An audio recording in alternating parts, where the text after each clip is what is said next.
Today we are going to discuss the geography chapter 2, that is the land, soil and the natural vegetation. These are some topics we will discuss in this chapter. The first is its introduction.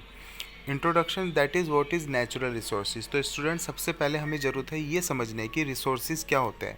Resources उन substance को कहा जाता है जो human beings की जो needs होती है उनको फिलफिल करते हैं. जैसे लाइक अगर कोई थ्रस्टी है तो उसकी प्यास जो है वो वाटर से बुझेगी, तो that's why water is consider as a resource.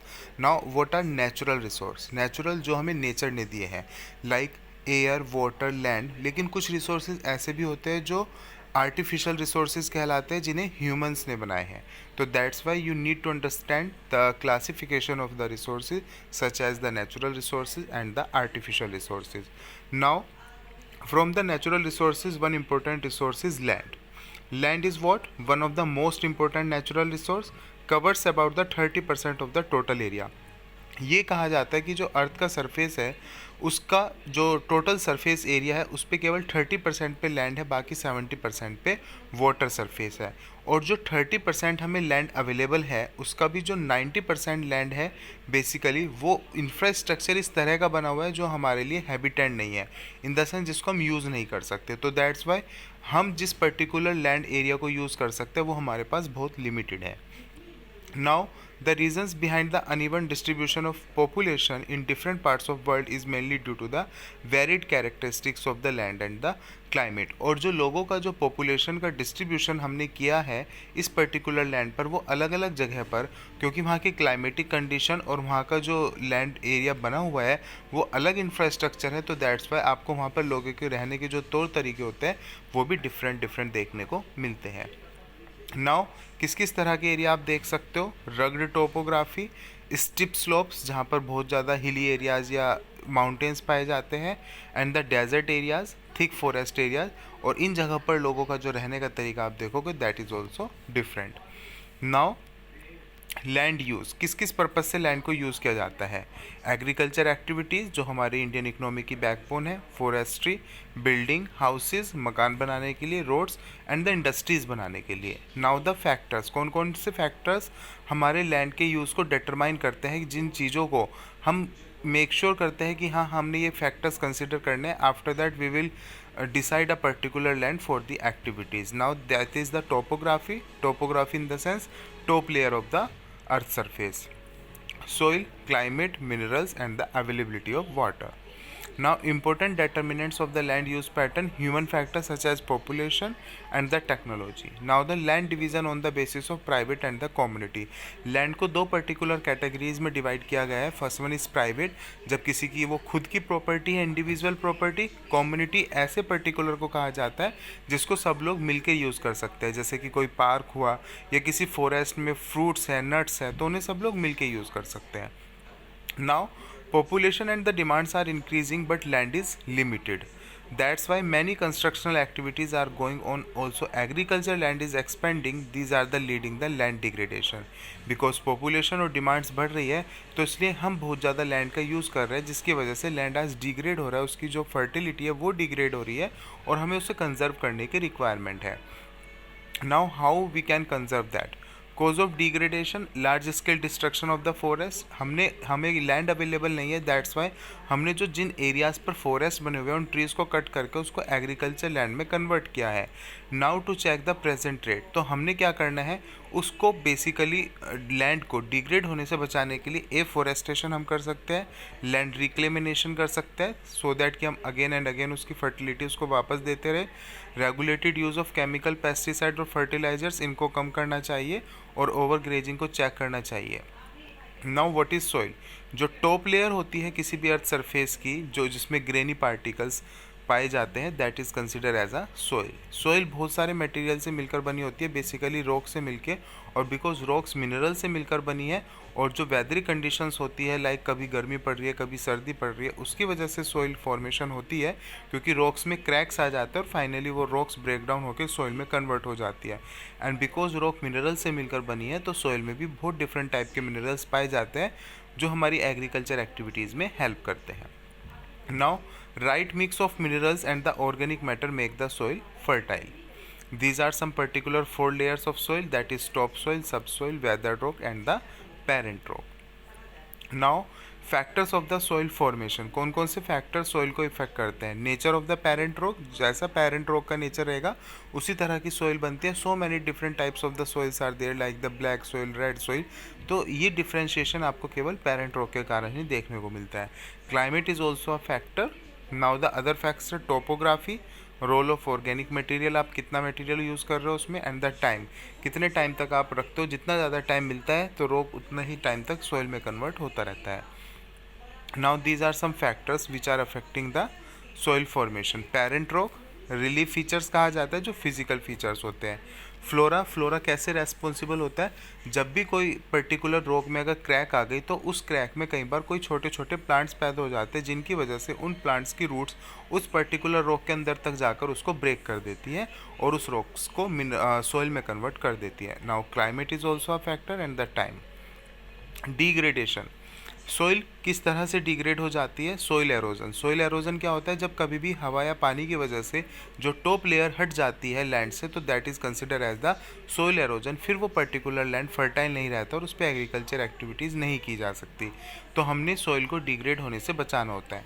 Degrade होने के सोइल के क्या क्या कारण होते हैं? Deforestation, overgrazing, over use of chemical fertilizers, rain wash यानी कि बारिश होने से कई बार टॉप लेयर बह जाती है, लैंडस्लाइड एंड द फ्लड जब बाढ़ आ जाती है. कंजर्व हम कैसे कर सकते हैं? मल्चिंग. मल्चिंग क्या होता है कि जो अनकवर्ड ग्राउंड होता है जहाँ पर किसी भी तरह के छोटे छोटे प्लांट नहीं पैदा हुए वहाँ पर अगर हम छोटे छोटे प्लांट लगा देते हैं तो उससे क्या होगा, उन प्लांट्स की रूट्स जो है मिट्टी को अपने से बांधे रखेगी और उसमें मॉइस्चर बनाए रखेगी जिससे कभी भी हवा या पानी की वजह से सोइल एरोजन नहीं होगा. Like this. Second, counter barriers. Counter barriers होते हैं जब हम स्टोन या ग्रास का यूज़ करके किसी भी पर्टिकुलर फील्ड के चारों तरफ छोटे छोटे बैरियर बना देते हैं तो उन बैरियर से वो मिट्टी फर्टाइल सॉइल बाहर नहीं जा पाती जिससे हम सॉइल एरोजन को रोक सकते हैं. रॉक डैम, जब थोड़े बड़े बड़े पत्थरों से बैरियर्स बनाए जाते हैं और जिससे सॉइल एरोजन को रोका जाता है, that is rock dam.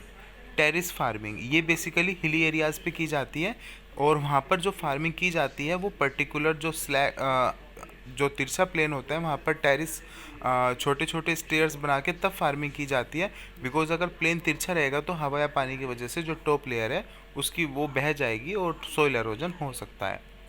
Intercropping, जब आप डिफरेंट डिफरेंट रोज में और अल्टरनेटिव पर्टिकुलर क्रॉप्स को पैदा करते हो तो इससे जो उनकी रूट्स है वो सोइल को बांधे रखती है और सोइल एरोजन को रोका जा सकता है. Rain wash. Now counter ploughing. Counter ploughing is just a technique कि जब भी कोई फार्मर प्लोइंग करता है तो वो एक पर्टिकुलर पैटर्न बनाते हुए चलता है जिससे कि पानी उसमें ठहरा रहे उस पर्टिकुलर लैंड पर और सोइल एरोजन ना हो. शेल्टर बेल्ट्स, जब आप किसी फील्ड के चारों तरफ बड़े बड़े ट्रीज लगा देते हो जिसकी वजह से हवा और पानी की स्पीड रुक जाती है और सोइल एरोजन रुक जाता है तो that is shelter belts. Now water. Water is a renewable source. Renewable resources उनको कहा जाता है जो जिनका अमाउंट अनलिमिटेड है और हम उन्हें बार बार रिप्लेनिश करके यूज़ कर सकते हैं. बेसिकली ये कहा जाता है कि इस अर्थ को अगर 4 पार्ट्स में डिवाइड कर दो तो 3 हिस्सों पर पानी और केवल एक हिस्से पर हमारे पास में पर्टिकुलर लाइफ है. Now ocean.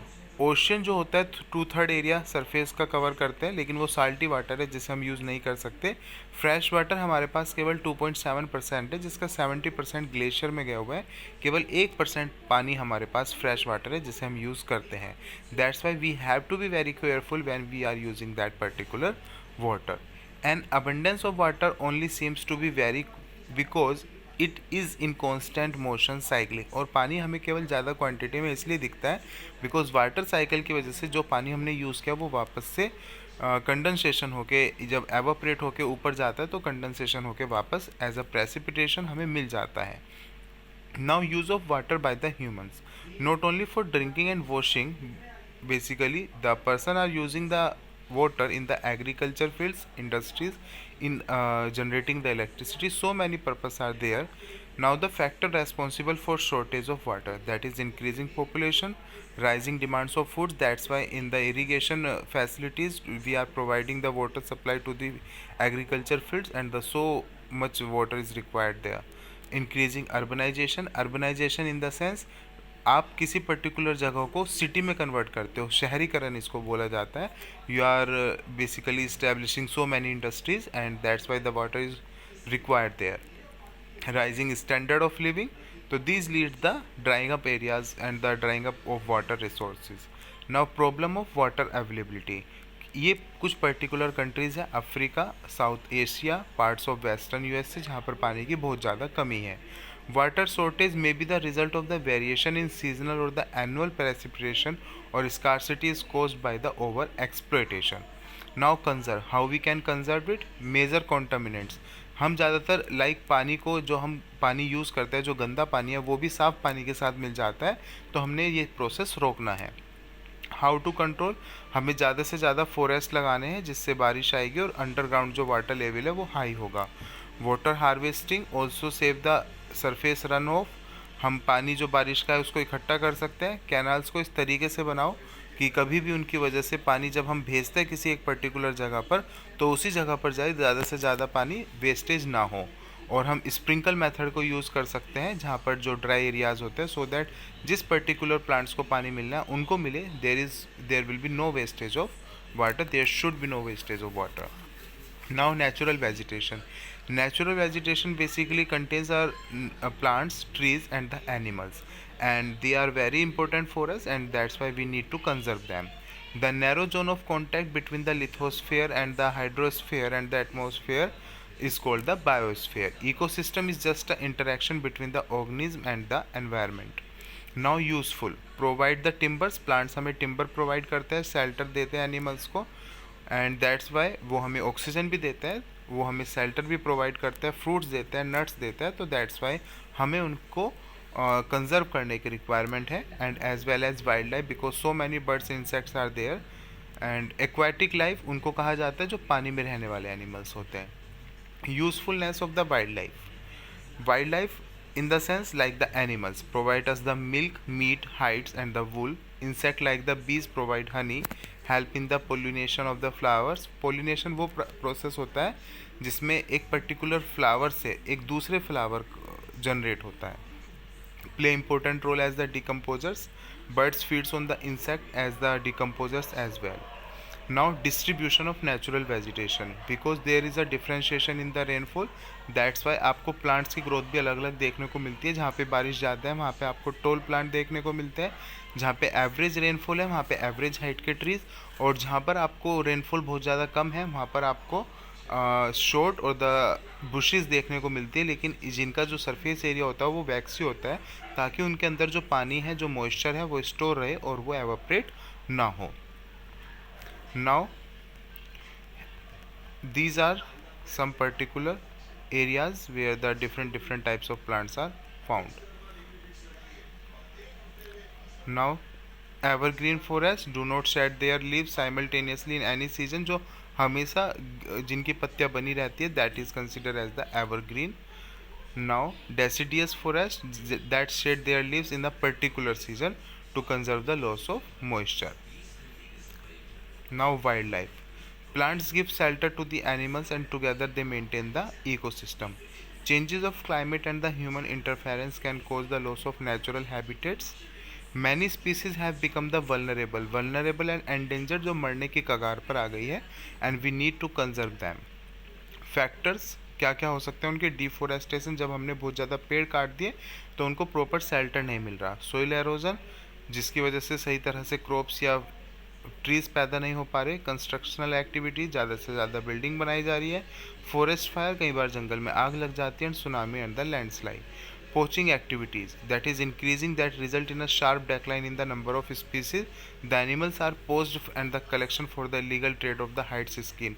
Poaching in the sense hunting activities, जिनकी वजह से हम उनकी स्किन, नेल्स और टीथ की वजह से हम ये एक्टिविटीज़ करते हैं. That's why we need to conserve them. ये कुछ पर्टिकुलर एनिमल्स हैं जिनकी हंटिंग एक्टिविटीज़ ज़्यादा की जाती है. हमें स्कूल चिल्ड्रन को अवेयर करने की रिक्वायरमेंट है. गवर्नमेंट ने भी लाइफ सेंचुरीज़ बनाई है, नेशनल पार्क्स बनाए हैं उनको कंजर्व करने के लिए. And international convention CITES has been established that list the several species of animals and birds in which trade is prohibited. इन्होंने एक लिस्ट बनाई है जिनमें हम कुछ पर्टिकुलर एनिमल्स का शिकार बिल्कुल रोक दिया गया है.